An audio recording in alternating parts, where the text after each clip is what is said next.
of MySmartPlans. We're located here in Kansas City, and today we are going to be talking to Mr. I call you Bill. I mean, your name's William, but okay, Mr. Quatman. He is a construction mediator. We'll talk a little bit about him and just do a little quick introduction for yourself, please. Sure. Thanks, Shelley. I'm Bill Quatman. I'm with Quatman ADR, which is my new business. I was formerly general counsel for Burns & McDonnell Engineering Company for the past 13 years. And before that, I had a 20-plus year career in construction litigation, handling design and construction disputes for a variety of owners, AEs, contractors, subs, nationwide. So, okay, this is my first thought that comes to my mind is that, have you heard A Million Excuses? No. No, I'm saying like whenever somebody comes to you for, yeah, you're like. Excuses. I thought that was like a podcast or something, A Million Excuses. No, I'm sorry. No, I'm thinking of like your profession, like you've heard a million excuses, like the cat ate my homework, right? You know, yeah, sure. So nobody wants to take blame anymore. Everybody wants to blame somebody else. And that's why lawyers like me exist, is because for the most part, designers and contractors blame each other for disputes on a project, and the owner gets caught in the middle. Thus, you know, the need for construction lawyers and arbitrators and mediators to resolve those disputes. Yeah. Well, so curiosity. So when did you retire? Just recently, right? I retired in March of 2021, right? Yeah, well, it's so funny because I saw you on LinkedIn. I'm like, oh my gosh, we have to have coffee. And you were like, tell me again, Shelley, what do you do? I'm like, okay. Yeah. So anyway, we just had coffee the other day and reconnected. So it was exciting. I followed you with your careers. So we've been in business for almost 15 years. So it was that long ago. So did you know Dominic? I mean, is that how we connected originally, you think? I think so. I think through his painting company, I think I knew of him and probably met you at a Builders Association meeting somewhere along the way. Yeah, probably. So 15 years you started up is when I was in-house at Burns & McDonnell, and you developed your practice here in Kansas City. I was a bit removed from the Kansas City construction community for my time at Burns & McDonnell, because most of their work is outside of Kansas City, as is yours now. But most of our projects were outside the city. That's changing a lot. Burns & Mac is doing a lot more work in the city, and you'll see Burns & McDonnell cranes downtown now doing some projects that are pretty remarkable. Yeah, I see a crane. I'm always so curious. Like, first of all, I'm curious about the guy that's sitting up there in the crane. Yeah. And why is he okay with it moving? Because like the arch in St. Louis, you know, you go up it and it's moving and you're like, this is not okay with me. So I'm always intrigued about that. But more importantly, just the projects are just so intriguing. Some of the stuff we see is just so amazing. Oh my gosh. Yeah. So what is your number one thing that you get the phone call for? Like if I'm going to call and say, hey, Bill, I'm the general contractor and you are not going to believe what happened. What would be that phone call? What would that sound like? Right. So today in my practice as arbitrator mediator, my calls come mostly from lawyers who already have a dispute brewing and they want me to help them resolve it either through an arbitration hearing or through a mediated settlement. But when I was in private practice as a lawyer, you know, the phone calls were all over the board. You know, at my point in my career, I've been doing this for 40 years plus. My time as an architect, I'm a licensed architect as well, Shelley, as you probably know. And I did that for a short time before I went to law school. And, you know, at this point, I've probably heard about everything at least once. There's not many things I haven't come across in the industry in terms of disputes. But, you know, fortunately, most disputes are not life-endangering kind of things. I mean, those happen in the industry, and it's unfortunate, but there are still fatalities and workplace injuries that happen. But more and more, it's payment disputes. You know, change order, usually because a contractor didn't carefully read the plans and specs, or the plans and specs had a bust in them, which happens a lot.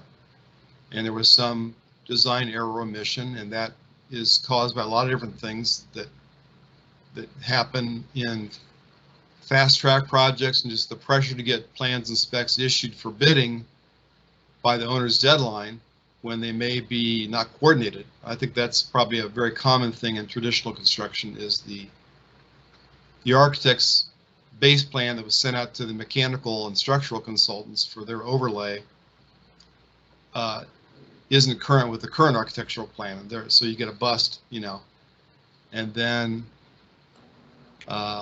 designers say, well, the contractors should have pointed that out in the bidding process. We could have explained it with a supplemental instruction. But oftentimes those errors and omissions or those inconsistencies don't pop up until you're in the field and you realize that these things don't meet. And that's when the RFI comes out, and the RFI results in a clarification, which becomes a change order, which becomes a delay claim, and then people like you become so important because document analysis and document retrieval is so important in any claim. Yeah. I mean, the construction industry is probably one industry that will never get away from it being document intensive. The big change is the medium of documentation. It used to be all paper documents, right? So plans and specs came in a big roll in a tube, and change orders were mailed by paper. Then we became PDFs. Now it's all electronically hosted stuff, but still it's a document. It's just an e-document instead of a paper document. Yeah. There's probably more documentation today because it's so easy to create documentation. Yeah. It's a point click send instead of a typed on a letterhead type of thing.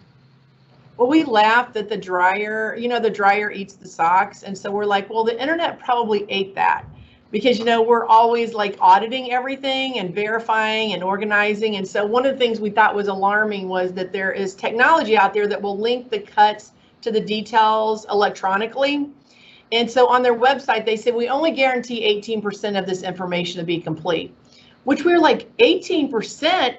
What about the other? Where's the rest of it, So that's why we do everything manually, and it does take us a little more time. But when we're linking those cuts of the details and we're going back with an audit trail and saying you're missing all this information, which are all the change orders. But you mentioned fast track. So our second project we did was a flash track, not fast, like flash track. It was a prison in Eloy, Arizona. We were like, what? It finished 3 months ahead of schedule. Because we were organized, everything was there, point click. The owner was like, wait a minute, I've never gotten back general condition money, but I just love your perspective because I always say you have the answer before you know the question. Yeah, the hypertrack, flash track construction anymore. The one thing that has changed in construction is the ability to fast track. And the company I just left, Burns & McDonnell, most of their work was done integrated design build, or EPC construction they called it, where the company designed it and built it. And so it was easy to start site work and grubbing and clearing and foundation work while they're still designing the rest of the project, and it really enhanced schedule. For an integrated firm, it's a little easier because, there are still those errors and omissions, but those get resolved behind the curtain by the firm without an RFI or a claim or a change order. But in traditional design build or design bid build, where you have two companies teaming up, there's still that in front of the curtain dispute that the owner sees, where there's an RFI and a bust in the documentation, and people get heated about whose fault it was, who should have seen it, and they start to look at the fine print in the contract documents. The contractor is supposed to study the plans and specs and point everything out to the AE firm upon discovery. Well, sometimes it doesn't get discovered until during construction. Yeah. And despite the best efforts to bid, you have trade subs bidding their trade packages, and they may not see everything. They're looking at their specific scope, right? Yeah. It's not until the field gets together when you see the sprinkler heads and the mechanical system conflict.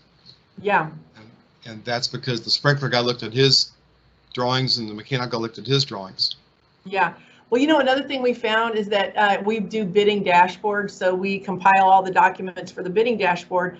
But what we found out is that one contractor might be bidding this, the other contractor's bidding this, and they never know really if everyone is bidding the same project, the same information. You know what I'm saying? Yeah. So it's just like there's all these games that get played that we're like, hey, just bring it to the center, organize it. Everyone has accountability, and it's all right there. But yeah, we've seen so much, Bill. Oh my God, you and I could do a whole Netflix series on Are you kidding me? Yeah, no one would watch it, Shelley, except for contractors and lawyers. But yeah, we could do a Netflix series. Yeah. You know, the industry's changed so much. So I got out of architecture school in 1980. Everything was paper drawings then. We still used pencil drawings on paper to do design drawings, and sepia prints with overlays, and then it became, you know, CAD rendering. And you know, I didn't have any training on CAD equipment in architectural school in the 70s, but today everything's done electronically. But as a lawyer, you know, when a case got to litigation or claims, the client would bring the records in from the field. They would bring bankers boxes full of records and set them on your desk. Yeah. And they had coffee stains on them, and they had, you know, mustard, worn edges and file folders, and things were misfiled, and you had to search manually to find what you were looking for. Sometimes you never found it. Sometimes you found things you weren't looking for that were even more exciting. I'll never forget the first time a client came to me. It was a design firm, and we were in litigation. And I said, I need to see all your project files. And I was expecting to bring these bankers boxes, right, to set on my desk. And the receptionist came in with a wad of floppy disks with a rubber band around them. I said, what are these? She goes, well, your client just dropped off the project records. I said, well, what's on them? She goes, I don't know. So I pulled them up, and every document correspondence was blank. It had no letterhead on it, and the date was today's date, because the date you opened it up was the date it populated the date. No signatures, no coffee stains. Everything looked like a draft document created today. I said, okay, send these back to the client. Tell them I need the actual records from the date they were created. Well, we don't do that anymore. We're a paperless office. And then you go from the floppy disks, now everything's e-file. There's no such thing as a diskette anymore. Nobody has floppy disk readers or even DVD readers on their computers. So there's just a plethora of documentation. The benefit is what you do, Shelley. I mean, to be able to search documents electronically by search terms. And in litigation, they call it e-discovery. It's a whole burgeoning industry of consultants that help law firms to gather, store, host, and analyze documentation through electronic search engines. And it's really changed the industry remarkably. It's also added extensive costs if that documentation wasn't maintained electronically originally. You have to scan things in. So I'm curious, you and I talked about what you do now, and you actually in real time are hosting live documentation and putting it in the format that it needs to be searchable. Yeah. I just imagine as a construction litigator, you know, to be able to point and click and find the documentation that relates to that specific change order or whatever in seconds, as opposed to days or weeks manually, would be a game changer. Yeah, we have changed the game for sure. It's been interesting. That again is a whole Netflix series, but not everyone's excited about that. You know, not everyone's excited that people get to be proficient and organized, and it's really been, I mean, it was so amazing when we started. We went directly to what we thought would be someone that would go, huh, where have you been all my life? And they were just like, wait a minute, you're spell checking? Yeah, because the searchability tool is so important. I mean, you need to be able to search this. Oh, okay. So we have discovered the risk is so great to play the game without us. It's so alarming. I mean, it's just like one of our contractors, they missed 400 light changes to the light fixtures. And so with us, you know, everything's, all the changes are denoted in color. And it was, I don't even remember the number. And so he was like, oh my gosh, you solved the biggest problem. And we're like, well, yeah, of course. I mean, we're going to support you all your projects. And he's like, but you're going to get into my change order game. And I'm like, well, you have to manage the risk, right? Are you willing to spend all this money on missing something and litigate and lose? Or are you willing to say, hey, I'm going to do this with my professional expertise and do my job? So it's finding those people that say, hey, I want to do this. Like we built Burns and McDonnell World Headquarters. And I mean, I went in there, I was like, wow, we didn't build it, we supported it. And it's just, you know, finding the people that are willing to raise the white flag and say, we surrender, we want to do this right. We don't want to have sleepless nights and, I mean, lose all their money. You lose all your money. So I think the real benefit, and probably something you deal with in marketing your services, is people are looking for ways to cut overhead costs. Yeah. And what they don't realize is there may be an upfront cost to have you as a consultant. On the back end, when you're in claims litigation, you've got a team of paralegals searching through records. That's a cost of the project that you would eliminate by putting you in the front of the project as opposed to the back end. Yeah. So sure, there's an added cost to do what you do, but in the long run, you save the client and all the parties money by having the documentation searchable, housed in one central location. Organized. Probably, but you know what's, probably some paralegals that may lose their jobs because of what you do, but.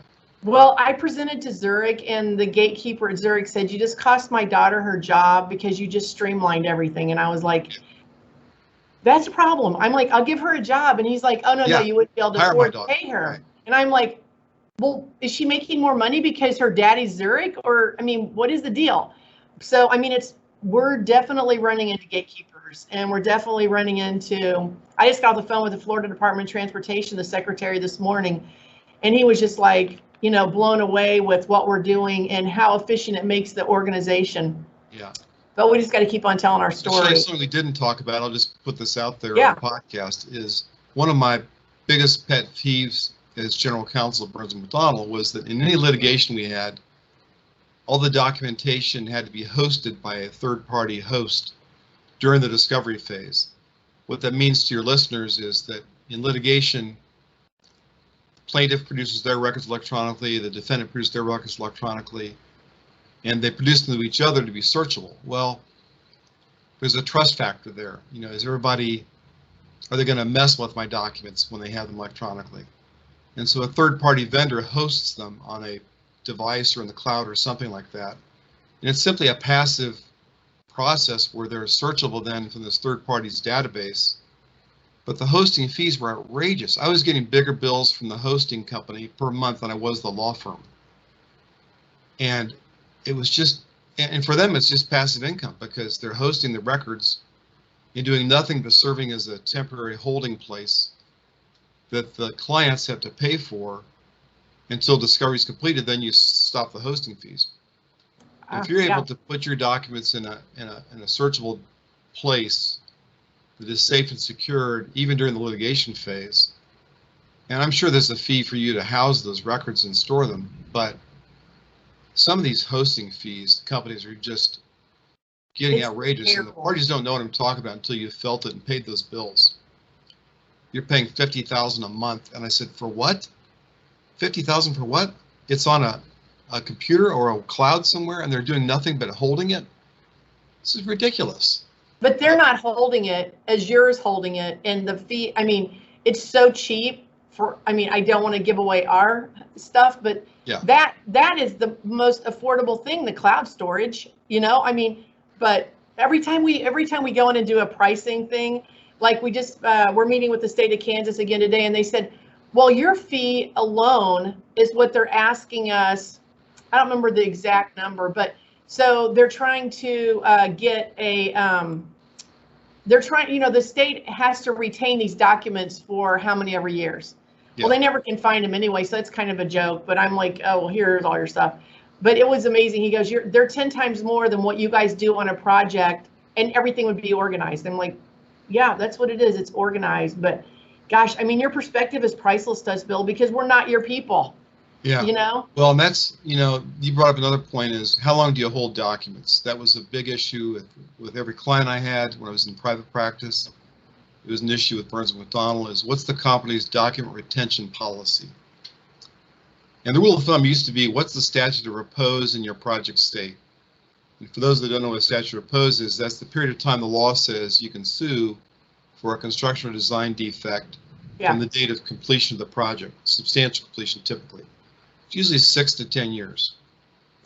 And my rule of thumb was if it's 10 years, then it's 10 years plus 1. We'll hold the documents for 11 years because you figure there could be a suit in that 9th or 10th year and you want to make sure the documents don't disappear before you get them. So let's host them for 11 years. Well, if a company destroyed their records pursuant to that policy, then a court couldn't accuse them of destroying evidence because it's a policy. But today it's easy to keep documents forever because they're electronic. I mean, I'm talking about when documents were in boxes in a cave and rolled up in tubes. There was a cost to holding them, and they get damp and damaged, and so you pitch them after a period of time. Now you can just hold documents forever somewhere in some format. The challenge is that the medium in which they're stored changes frequently, and I don't know how you're keeping abreast of that, Shelley, but just give you an example.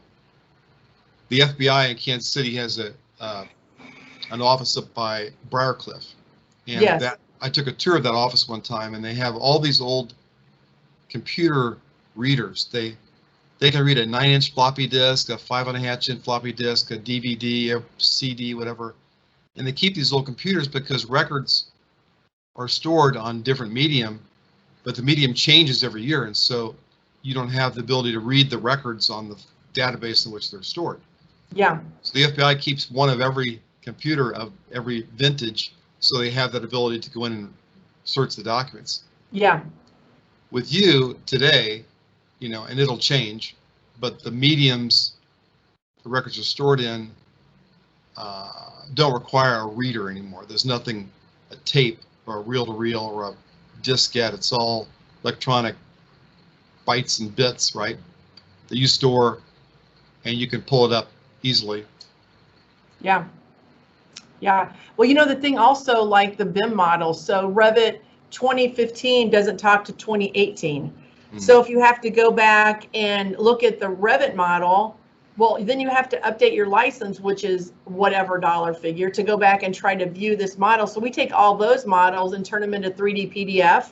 So they're actually manageable. And then that's the 50-year archive that Adobe warrants for the next 50 years. So we do a lot of trying, no, not that, try is not a word here.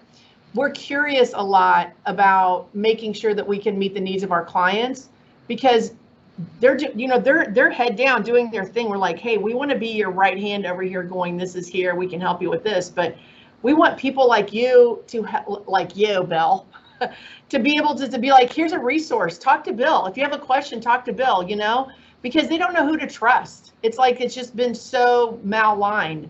And so it's that trusting, hey, we can verify that this person is someone that you can trust and give you great advice. But it's, again, it's been a journey of like just amazing. Well, I tell you, every general counsel I talk to, and I've talked to dozens, hundreds probably in my career, everyone's concern now is the ease in which it is to communicate electronically. So we have young millennials and Gen X and Yers that are coming to work with these things, and they're used to on the weekend doing click, click, send to their friends. Then they get into work, and it's click, click, send on the computer that's sent from your company's server. Maybe has a company footer on it, but it's not just a social media chat anymore. It's an official document. To tell people, think of it as if it was on company letterhead and you were signing your signature with a wet pen still. Now, nobody does that anymore because it's the click, click, send generation. But what I was getting to is every general counsel's nightmare is what's being sent this second in my company somewhere by some computer, by some person.